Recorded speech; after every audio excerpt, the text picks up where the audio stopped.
nós temos que usar as empresas, não elas usarem a gente. Bom dia, boa tarde, boa noite. Sejam bem-vindos a mais um vídeo aqui no canal Imaginando, seguindo com as nossas histórias de CLT. Meu filho tá piando ali no fundo. Ele vai ficar piando hoje. Hoje meu filho vai ficar piando de fundo, a minha calopsitinha lá. Ah não, tá vendo? Ele vai querer participar de tabela de fundo. Vambora. Seguindo aqui com as nossas histórias de CLT, né? Tipo, as minhas histórias de CLT. No vídeo anterior eu contei sobre o meu primeiro registro, então eu acho que eu vou acabar optando pela ordem cronológica e depois eu vou querer abordar alguns pequenos tópicos entre esses acontecimentos em vídeos isolados, mas seguindo na mesma playlist, tá? Que tem meio que tudo vocês vão ver que vai ter tudo meio que interligado. Então, seguindo com essas histórias, né? Depois que eu saí da antiga empresa, né, da primeira empresa atacadista que eu trabalhei, eu fiquei, acho que poucos meses parado, acho que 4 no máximo naquela época. Entre uma empresa e outra, foi onde surgiu a ideia de criar o primeiro canal no YouTube, né? Originalmente chamado Otakus Gamers, se não me falha a memória. Depois, com o tempo, acabou virando o Clã dos Gamers. Ironicamente, eu ainda, apesar de todos os problemas e pesares e todas as dificuldades que eu tive, ainda continua sendo meu maior orgulho até hoje, né? Tipo, eu não me arrependo de nada que eu fiz naquele projeto. E honestamente eu gostaria muito de poder ressuscitá-lo, seja para fazer corte, fazer live, qualquer coisa, porque eu ainda tenho muito carinho por aquele projeto, mas enfim. E aí eu tive essa ideia, né, eu caí na ilusão, como a maioria, de que era fácil ganhar dinheiro com internet, e me dediquei de corpo e alma a isso. Só que, né, caí na ilusão de que era fácil ganhar dinheiro. Eu tinha um monte de amigo otaku, nerdola, e a minha proposta na época era misturar jogo com anime, coisa que hoje parece comum, naquela época ninguém fazia. Então foi o seguinte caso, uma ideia boa falha na execução, né? Eu infelizmente pequei na execução, a ideia era muito boa. E toquei a ideia, comecei em 2 de novembro de 2012, onde eu postei o meu primeiro vídeo de Payday 2.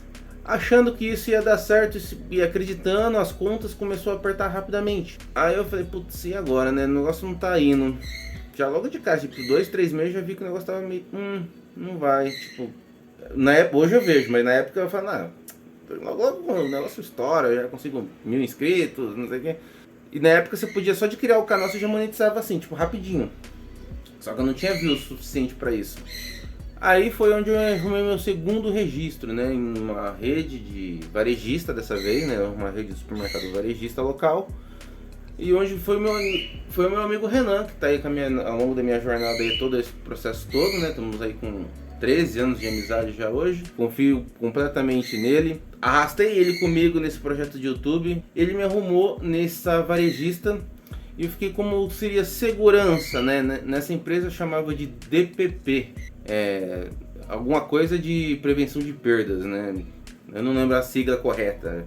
E eu era responsável pelas câmeras de vigilância, porque como eu estava fazendo vídeo, eu aprendi a mexer com câmera, com filmagem, essas coisas tudo em casa, e eu fiquei responsável pela filmagem. E eu fiquei responsável pelas câmeras de vigilância. Tinha um acordo com o gerente na época de eu poder folgar todos os domingos. Eu tive esse pequeno privilégio, posso se dizer assim, por conta que eu queria tocar o projeto de YouTube ainda. Então, conversando com ele e tal, ele entendeu a minha situação, e ele fez esse acordo comigo. Trabalhava de segunda a sábado, não lembro qual que era o horário, definitivamente não lembro. Mas aí já começou a dificultar a minha ideia de gravação de vídeos, gameplays e afins, né? Obviamente, a partir do momento que eu não tenho full time dedicado, você tem que dividir as suas atenções, dificulta o processo de qualquer coisa, né? Ou você foca numa coisa para fazer bem feito, ou você foca em duas e faz meia boca os dois, né? Dificilmente outras pessoas fazem diferente. Tem casos que dá certo, mas eu infelizmente não fui desses. Nesse momento eu percebi que a coisa estava um pouco estranha, porque ainda... iludido, tava com meus 19, 20 anos, né? Eu já tava com a Dalila já nessa época, eu já tava com ela antes de sair do atacadista, né? Insistindo, martelando na ideia. Foi onde eu também aprendi um pouco sobre educação financeira, né? O básico. Eu tive meu primeiro contato com o famigerado livro Pai Rico, Pai Pobre, foi onde pela primeira vez despertou o gatilho de educação financeira. Mas você fala, André, mas como assim? com 19 para 20 anos você teve esse estralo de educação financeira, mas e a escola? Não ensinou nada, não te apresentou nada, não falaram nada sobre isso? Então, não. Lembra que eu falei no vídeo anterior que o nosso sistema de ensino era uma bosta? Então já começa aí. Zero noção de educação financeira, nem o básico do essencial, assim, de você poder guardar 50, 100 reais por mês para poder já fazer uma economia, para você comprar um negócio que você quer muito, ou se acontecer algum imprevisto de quebrar, você poder ter uma reserva ali. Nem isso ensinam, eu acho que até hoje não ensinam. Mas tudo bem. Foi aí que eu tive esse primeiro. Foi na transição entre as duas empresas que eu tive esse estralo na minha cabeça. Só que eu, ao mesmo tempo, já caí de cabeça nessa ideia, achando que ia poder, vamos dizer assim, entre muitas e muitas aspas, mudar o mundo, né? Tipo, vou falar, não, com o YouTube eu vou conseguir dinheiro pro YouTube, vou tacar meu projeto, que eu quero construir minha própria empresa, mas daí eu vou catar o dinheiro do YouTube para fazer isso, eu vou investir em um computador melhor, vou poder ter jogo lançamento, que não sei o que, eu vou poder ter parceria com as empresas, vai vir coisa para mim poder fazer conteúdo e tal. Mas não foi assim não. Falaram que era fácil na época. Eu sei até achar o vídeo, que esse vídeo ainda deve estar no ar, que me deu o gatilho de pensar desse jeito naquela época. Mas enfim, né, a gente aprende as duras penas, né? Mas tá, seguindo com o trabalho no varejista. Foi uma experiência interessante, desgastante pra caramba, porque eu morria de sono, porque na teoria eu não poderia sair da sala, que eu tinha que ficar de olho nas câmeras enquanto eu estivesse lá. Só que era tediante pra caramba, e nem sempre acontecia algo empolgante. Vira e mexe tinha um espertinho, mas tipo, uma pessoa só para, sei lá, 30 câmeras, sei lá quantas câmeras que era. Desgastava muito, era muito cansativo, porque você ficava isolado numa salinha lá, esperando algo acontecer. Era muito tedioso. Aí quando eu tinha oportunidade, eu saía, porque na época o Renan trabalhava na mesma empresa, né? Só que ele ficava em outro setor. Quando eu tinha oportunidades, eu ia lá, ficava com ele, com os amigos na época, o Marcelão, grande amigo e parceiro até hoje. Era muito mais interessante o setor deles, um setor que inclusive já não existe mais esse segmento nessa empresa. E tipo, era um lugar gostoso, porque estávamos entre amigos, então era risada o tempo todo, era palhaçada. O serviço obviamente era feito, né, no setor dos meninos lá. Só que era um ambiente onde você podia se sentir em casa, né? Isso é um erro mortal que você faz numa empresa, né? Criar um ambiente para você se sentir em casa. Não faça isso também, tá? Assim como eu disse no vídeo anterior, para você não vestir a camiseta, não crie um ambiente para você se sentir em casa. Óbvio, se possível, faça amigos de verdadeiros. Eu consegui alguns, mas evite você se sentir confortável o suficiente dentro da empresa, porque somos só números descartáveis, como eu disse anteriormente. Temos o tão famigerado exército de reserva, que eu já expliquei mais ou menos o que é no vídeo anterior, tá? Que inclusive está renderizando no computador ali, que na tela não tá aparecendo, inclusive tá acabando a renderização do primeiro vídeo já. E sempre que eu podia, eu passava lá. Eu queria ficar lá com eles, porque era mais interessante. Me sentia bem com a turma, eu sentia que eu tinha um valor ali. Mas obviamente eu tinha que ficar no meu setor. Foi isso pelos próximos 8 meses. Sim, não fechei um ano nesse lugar. Isso volta também no tópico que eu falei, que eu só tive uma única férias ao longo dos meus 18 até atual meus 33 anos, porque raramente eu fechava um ano na empresa, mas eu vou explicar isso melhor mais pra frente também. Eu vou fazendo pedacinhos que vão se interligando ao longo dos vídeos. Nesses 8 meses fiz amizade com algumas pessoas. A tia da cozinha na época deixava doce pra mim separado, foi uma época que eu engordei muito, porque eu sempre tive muita facilidade de fazer amizade com pessoas mais velhas. Principalmente as senhorinhas, porque eu sempre fui simpático, educado, dava atenção, sabia ouvir elas falando, eu sempre gostei de conversar, então eu fazia amizade fácil com algumas pessoas. E essa tia da cozinha, infelizmente eu não lembro o nome dela mais, ela separava alguns doces pra mim e eu me acabava de comer. Foi muito engraçado, porque foi a primeira vez que isso aconteceu comigo na época. Eu não recusava, vou recusar doce, eu sou louco? Não. Faz bem pra saúde? Com certeza não também, mas whatever. Doce não faço de graça, abraço, né?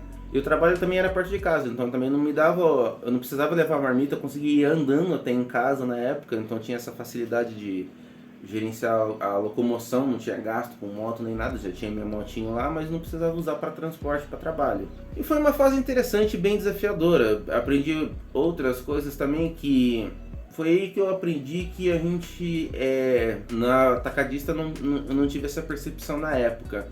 Mas já no varejista, eu posso dizer que foi onde eu tive o despertar de que somos descartáveis. Porque na época o encarregado do segmento tirou férias e o subordinado dele achou que era dono da porra toda. Foi onde eu comecei a ter meus desentendimentos com ele. E em questão de um mês ele conseguiu a minha dispensa. Vale ressaltar também que foi onde eu me envolvi pela primeira vez e descobri da pior forma o que era marketing multinível. Eu quero fazer um vídeo dedicado especialmente a isso, tá? Mas só para passar meio por cima. Com a pequena noção de independência financeira, eu caí no conto do vigário de que marketing multinível ia poder enriquecer rápido, ia poder ter dinheiro rápido e fácil. Obviamente eu aprendi que não é fácil nem rápido, mas na época, com meus 19 para 20 anos, talvez. Deixa eu ver, 2013. Cara, foi para 2013, 2014, isso, eu não lembro, mas aí eu já teria que pegar minhas colinhas de registro para ver. Mas foi onde eu tive esse primeiro contato com marketing multinível, que é um nome chique e bonito para pirâmide. Perdi uma grana nisso aí. Dá pra chutar aí uns 8 mil.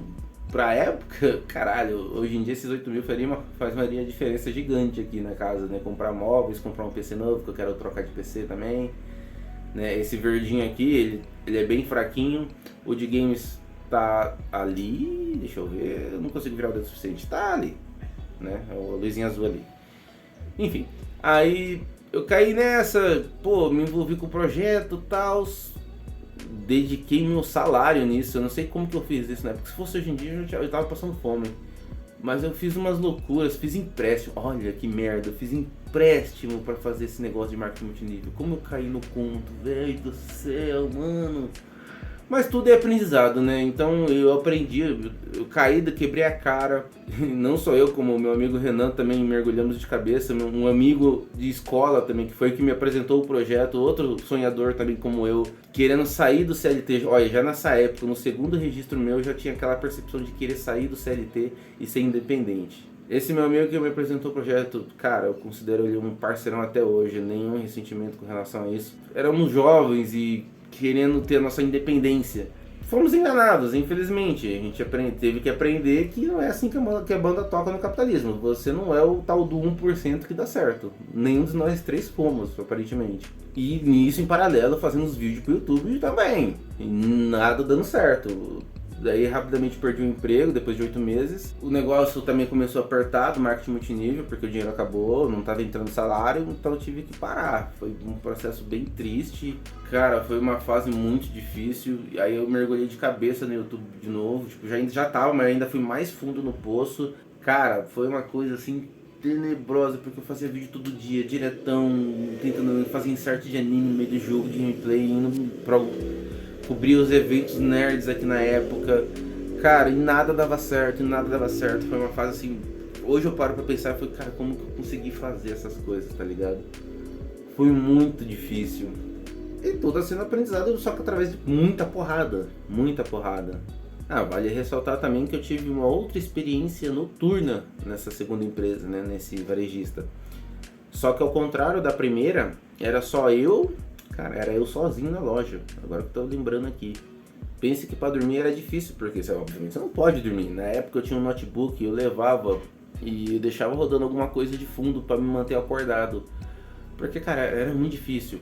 A única coisa boa, na época era boa pelo menos, que todas as sobras de coisas que não podiam mais ser comercializados ia pro refeitório e ficava nas câmeras frias. A gente tinha permissão, óbvio, e a liberdade de poder pegar o que tinha ali para poder comer, então não precisava levar comida.